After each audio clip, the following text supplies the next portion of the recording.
Coaster Motor. My name is Tommy. Today is Saturday, September 20th, 2025, and I'm here at ValleyScare in Shakopee, Minnesota for opening night of ValleyScare for the 2025 season. Always love it. It's a good kickoff to fall and general Halloween festivities. Very excited. I'm here around 6:30 or so the actual haunt starts very soon, but the park has actually been open since noon today for just rides. Then, you know, again, haunt stuff starts at 7, so just gonna get a couple quick rides on Renegade and then go do some haunts. All right, let's go. And I am in. Biggest change this year is that now you have to pay extra to enter the haunts themselves. I think they said it could vary from 10 to 20. I looked online, and for tonight it's, you know, it's like $10.70 after tax. So don't love it, but it's not terrible. Also, I love those flames they have next to the entrance sign right here. You can see them lighting it right in front of me. That's a nice little touch. They didn't have those little torches before. Gotta love the little things. I do love these little park signs they have everywhere now. Looks like this is still nothing, and they are letting people in line for the haunts already, even though they don't start for another 12 minutes, but I want a ride or two on Renegade first. I believe this theater is not being used, as it hasn't been used in a long time.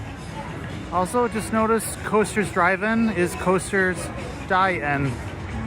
Kind of do that at Universal Studios with Mel's Drive-In to Die-In during the haunt season. Just a nice little theming touch.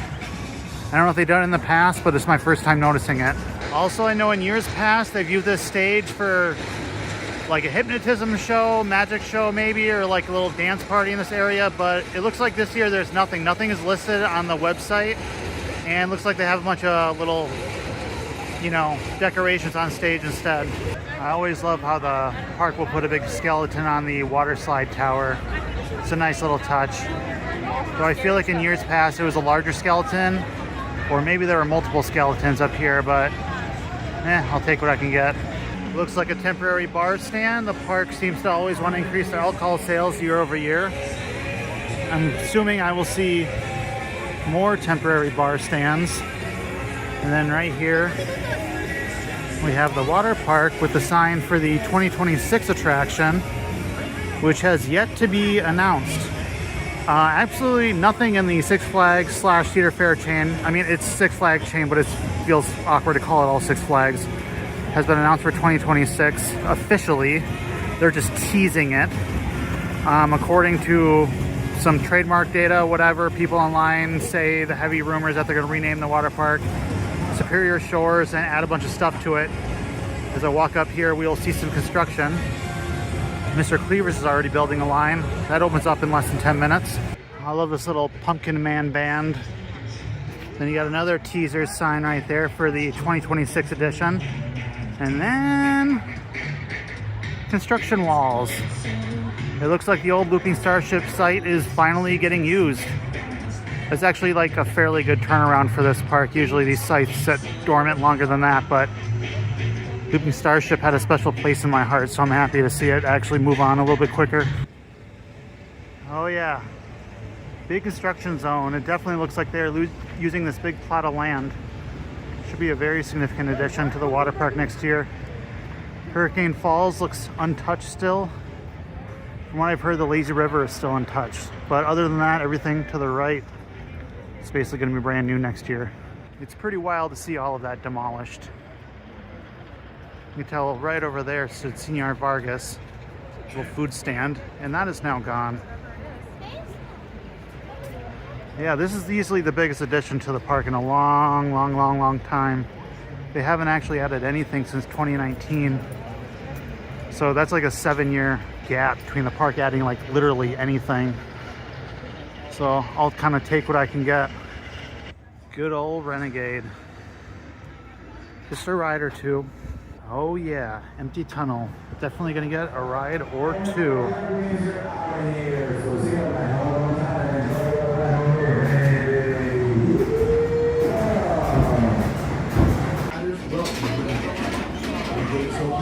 Walk on row 9, 4th row from the back.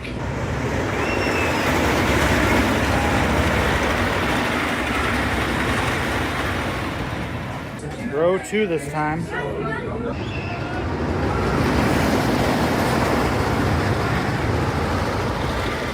So the photo booth is closed for the ride.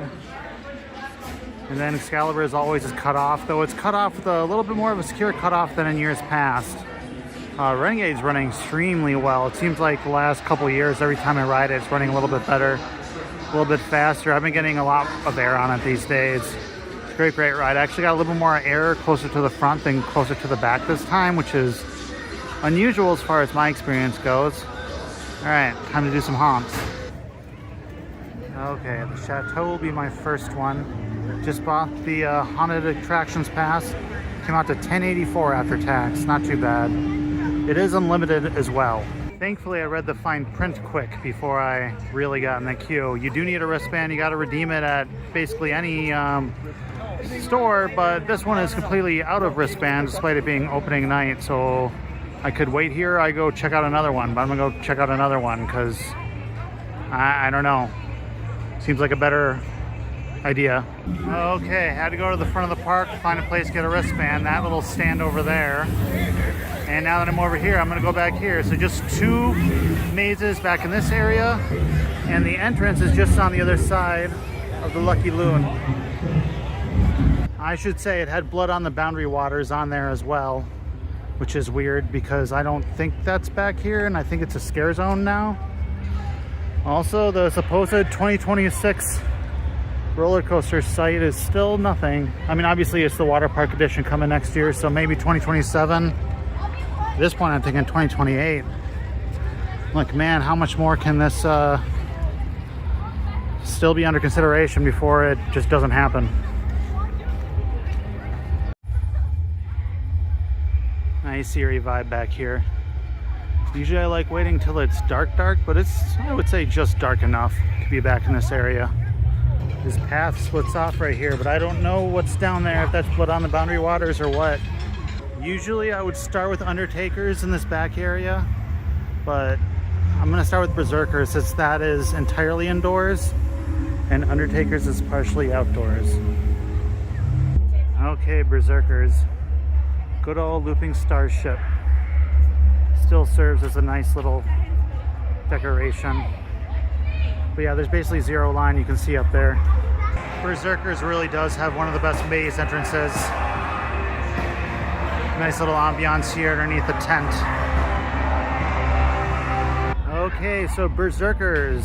I'm actually running a stopwatch on my walkthroughs, just to kind of get a vibe of how long it takes to walk through them. It took me just under 3 minutes to walk through this one. I try to walk as slow as I can without disturbing other people because I don't want to, be disruptive, but I do want to soak things in.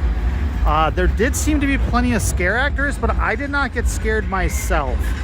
I just kind of an unfortunate reality. Sometimes they miss you, and I totally got missed that time. So that's a bit of a bummer. That just sort of happens. I mean, that's not really necessarily a fault of any particular whatever.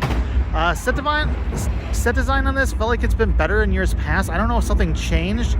It seems pretty similar from what I can recall, but I don't know what it was, but something seemed a little missing from what I can tell.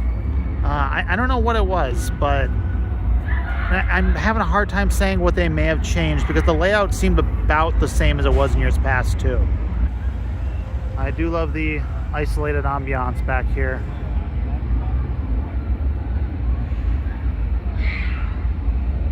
So according to this sign, this brings me through Blood on the Boundary Waters. They kept it in the same location. Okay, Blood on the Boundary Waters. It looks like this path does let you bypass to the park. I'm gonna go through. Okay, so I exited Blood on the Boundary Waters right there, then it brings you back here. Brings you back to the rest of the park, and here's where I initially came in on. So it looks like that U-turn up there would bring you back to Blood on Boundary Waters. So that was actually absolutely wonderful. Pretty much a black and white difference in terms of my interaction I got to have with scare actors. I mean, I basically walked in through this by myself and like no one around me, so I actually had an overwhelming the large amount of attention from scare actors, and they gave their all on me. It was really, really good. They definitely upped the set design from years past on this. It feels a lot more dense. Like, this is a much better evolution of the concept than it has been in years past. It seems like they do keep like improving it a little bit. I like to see it continue to improve, but this is really good as is. It's just like, this could be like the best haunt here. It just needs to be, you know, a long length and much heavier fog, even denser set design. I kept calling it a haunt, but technically it is a scare zone. I think they're categorizing it as a scare zone this year, but they categorized it as a maze last year. Kind of a gray area as far as the concept goes. Okay, now I'm doing Undertakers. Definitely gotten a little darker. There's a little bit of a line, but maybe like only 10 minutes. Okay, Undertakers. That was wonderful. They definitely had a number of set enhancements throughout that maze. You know, and the scare actors, like this and Blood on Boundary Waters, they were just really giving it their all. I got some really good interactions, which contrasted heavily with my first walkthrough of Berserkers, which, okay. Berserkers right over there, and they do have another little temporary bar stand here. I assume I'm going to see a couple more of those around the park. I'm going to do Berserkers again because those last two were quite good and got great interaction, and I think I just got really unlucky with Berserkers on the first time. I'm going to do it again. Also, Undertakers. Wait was about 7 minutes, and it took about 3.5 minutes for me to walk through the maze. Okay, second run through of Berserkers.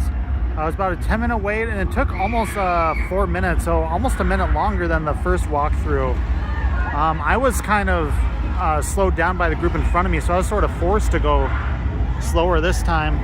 I got way more scare actor interaction this run through than the last. I think that first run through was just like extremely unfortunate.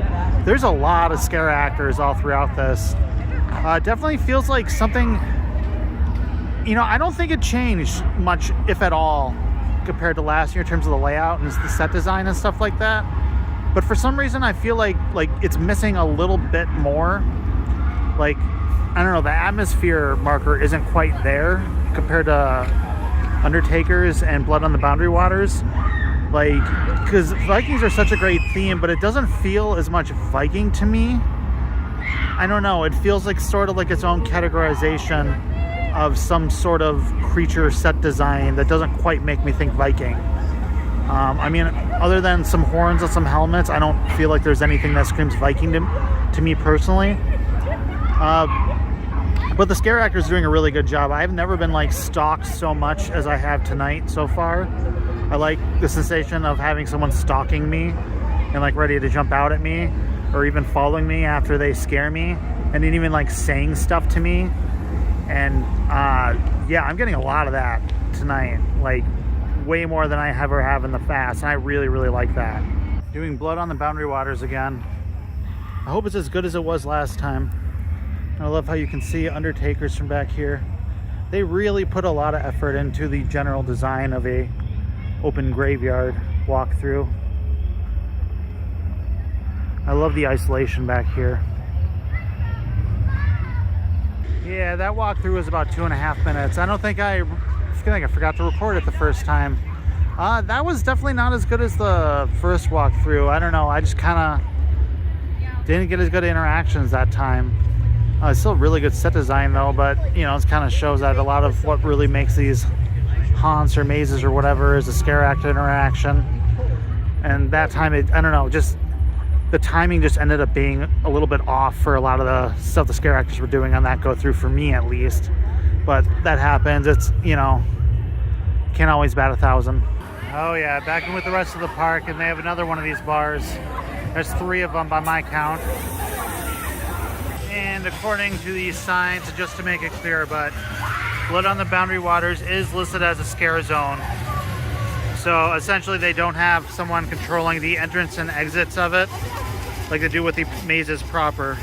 Okay, now I'm gonna do Cryptid Land. This was definitely the best maze last year. And it was a new maze last year. I'm kind of shocked at how short that line was because I had to wait a long time for it. Lines in general are looking pretty short this year.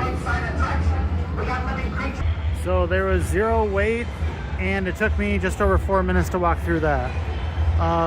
Something feels very, very off about Cryptid Land. that was my favorite maze last year by a lot, and that was not a very good experience. The one thing that stood out to me is like the costumes for the monsters looked really, really bad. It looks like they're just wearing like a fleece, like a thick fleece thing to try to look like fur, and it just doesn't look very good.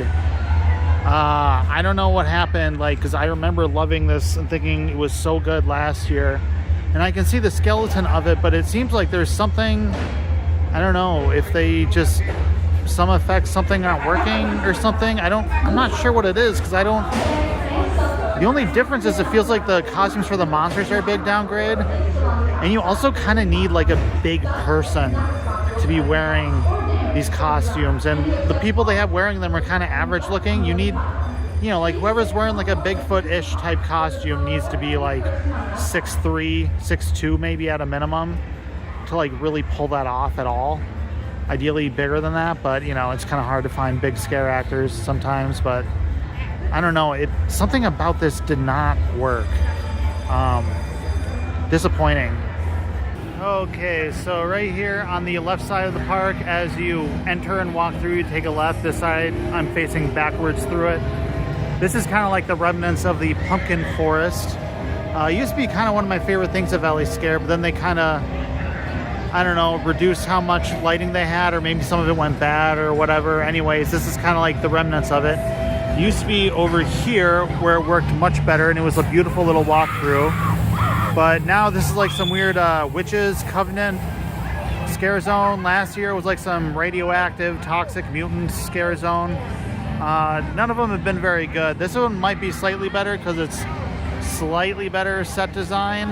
It's more generic looking, so it's harder to kind of mess it up. But it's just a very low effort scare zone. I don't know why they'd even bother with this middle scare zone, because it's just so low effort compared to everything else they do in the park. Okay, now I'm doing Xtreme swing. I've already done 3 out of 5 mazes. There's only 2 more to go. This thing only has a 10-minute wait. I don't think I rode it yet this year.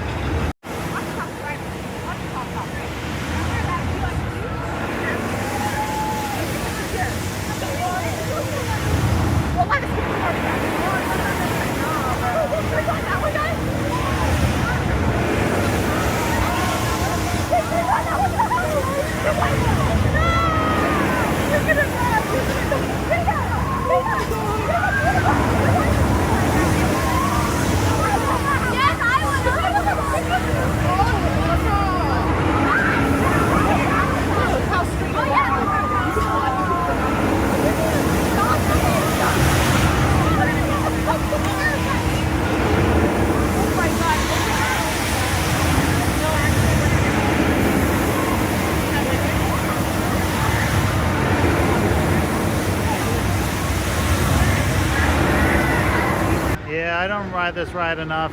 They still run this in the short cycle, but it's still very good. I mean, once you get to the very tippy top, that's when the ride really gets going, but then this ride kind of ends after you get to the tippy top on each side.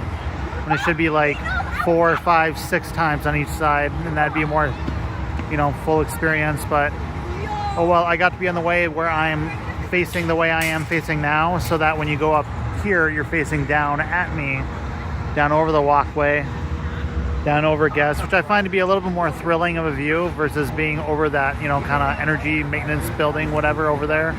But I don't ride this ride nearly enough. I do like this little photo opportunity thing they added right next to Xtreme Swing. It's a nice little touch.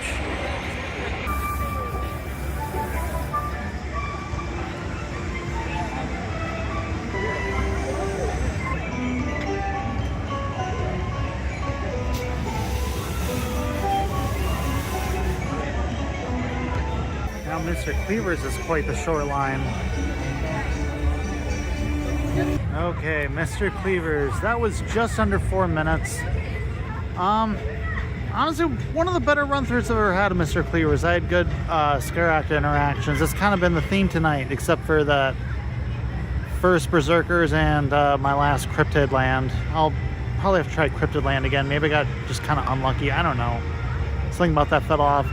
But Mr. Cleavers usually ranks on the bottom of my list. I still enjoy it. I just don't like it as much as other haunts. I think it's just because like the gore aesthetic, like gore doesn't bother me. you know, or gross me out or scare me, or it just doesn't do anything special for me as far as like a theme goes. But usually the actors tend to pull it off, and this is one of those times for sure. Didn't have much actors at the beginning of it, but then as the maze drew on, I got much better and better interactions with scare actors, so it was a bit weird just to have it, you know, kind of backloaded like that. But those interactions were pretty good. But I always kind of wonder how much longer Mr. Cleavers is going to last, because it's been around for like 15 plus years. Because other mazes have lasted a lot less, but this one seems to always stick around, so I don't know. I am very much excited for this. It's been a long time since the park has added anything. They can successfully, you know, kind of mildly recreate, you know, North Shore. You know, I don't want to sound like my expectations are just through the roof or anything. Just like a little bit of, you know, lighthouse imagery, cliffside, rockside, large rock beaches, you know, black sand beach maybe. Who knows? If they can do a swim-up bar, honestly, that alone would probably get me pretty excited. Either way, it looks like a pretty significant addition. Now for the Chateau. This was going to be my first maze of the night, but now will be the final maze of the night. Well, I'm going to do mazes again, but after this I will have done all the 5 mazes. The Chateau took just over 3 minutes. Definitely the shortest maze. I mean, I've kind of known that in the past. Easily the most intricate in its you know, set design. It's very, very beautiful to look at. Very, very immersive sets. I would say the best sets out of any haunt here. Honestly, I think I might say this is the best haunt here. This year at least. Usually it's Cryptid Land, but I mean, Undertakers and Berserkers to varying degrees have kind of ranked up there, but so far I would say that after having done all 5, I would say this is the best one. You know, just the set design is just that good. Even if the scare actors felt like they were kind of light on this one, honestly, but it didn't matter as much because the interactions they had were just so good, and the set design was so good. It was so atmospheric. There's such like a little ambient music you can hear in the background throughout every scene that kind of helps out a lot. Chateau is just a great haunt. Oh yeah, and there was 0 wait to get in this whatsoever. I don't know what's going on, but this is like these shortest lines I've ever had at ValleyScare, like ever. Like I've seriously waited maybe like 20 minutes total. It's not even 10 p.m. and I've done all 5 mazes, so I'm gonna get some rides in and do some mazes again. Can't get too much Renegade. I'm expecting the lines to be short for this, just like they've been for everything tonight. Looks like an empty tunnel. Line just comes out to the stairs. Row 10 this time. It's 2 train wait.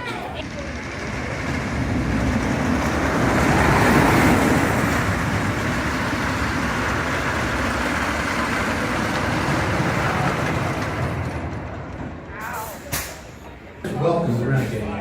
When the gates open, please. Row 3 this time.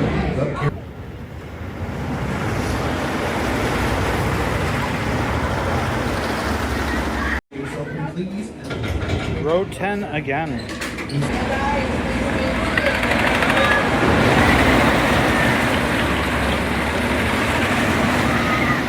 So my 4th ride was in the front row, then my 5th ride was in the 5th row. I did that one on purpose because I thought that would be kind of funny. But yeah, this thing is running the fastest it's ever ridden, like ever, I swear. That second little ejector hill is insanely intense right now. Like, it's kind of blown me away on every single ride I've had today, and that's 7 rides on Renegade today. I don't know what they did. It must be new wheels, something like that. But like, this thing is hauling like fast. Like, I'm getting good air time, even on like this little hill right here. Not a very big one, but I'm getting like a solid pop of air, even on one like that towards the end of the ride.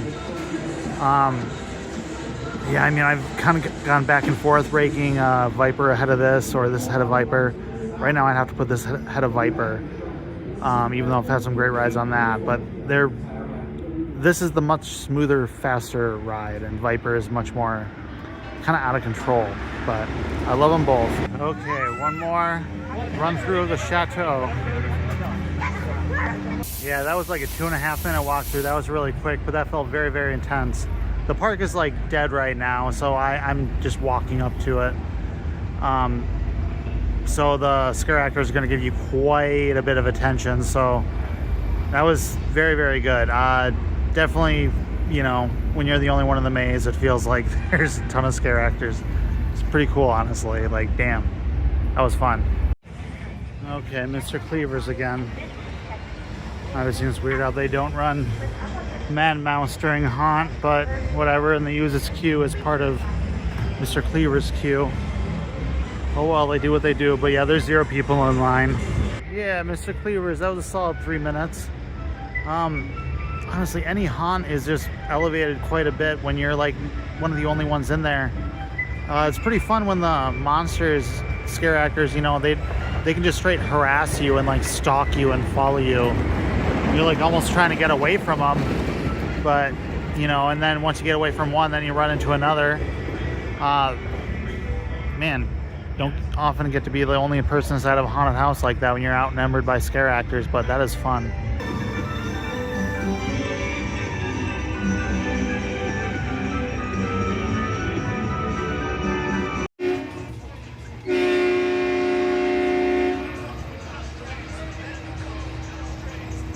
Alright, Wild Things looks like basically a walk-on up there. Gonna get a couple rides quick. 3rd row from the back.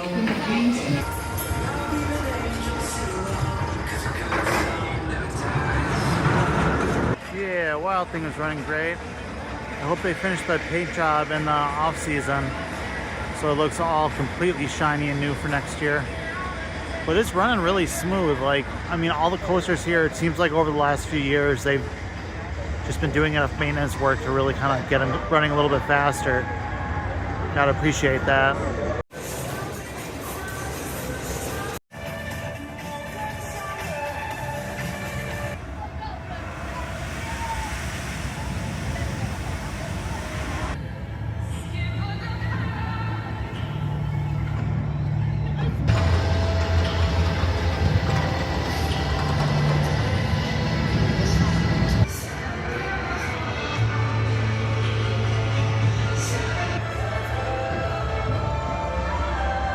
Gonna give Cryptid Land another shot. Should have it all to myself.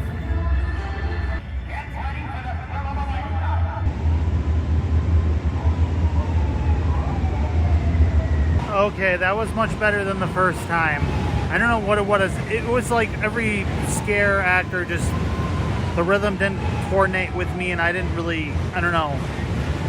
But I literally got every single scare this time. I mean, I'm like the only one in the maze. So I'm literally getting like triple teamed by scare actors. It's pretty wild. But no, it's, the monster costumes still aren't very good. They need to like rework that. They look really, really bad. Just super, super fake. It's like they're wearing like a hoodie or something like that. But there's more than just monster scare actors. There's lots of people that are getting mangled by the cryptids and all that. I don't know, I'd rank it better, but not as good as it was last year though. Something still is missing to me. It's almost time to return the monsters to their slumber. Please prepare to exit the park. ValleyScare will be closing in 20 minutes.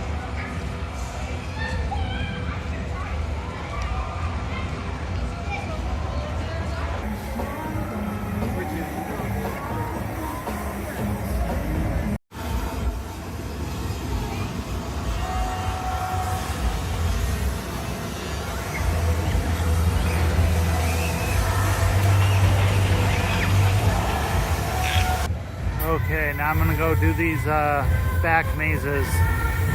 Only about 20 minutes till the park closes.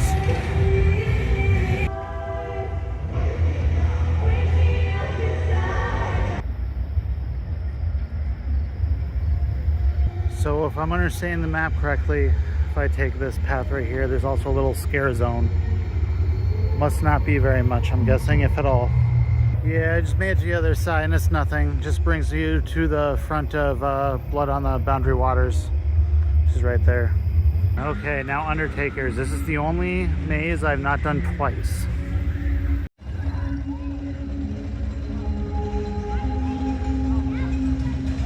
Okay, Undertakers. That is number one for sure. Yeah, I mean, going through a haunt this late when I'm literally like the only one in the haunt is pretty incredible because you get every single scare. So I'm having like, this is honestly one of the best Valley Scares I've ever been to. Just because this crowd's been so low and I've gotten to just basically do whatever I want. In 5 hours, I've gotten a crazy amount of stuff done. But yeah, Undertakers is definitely number one. I'm gonna think about my final rankings as I get back to the front of the park. It's only 5 minutes till closing, but I'm just gonna exit. It's starting to drizzle a little hard, so I'm just gonna start exiting.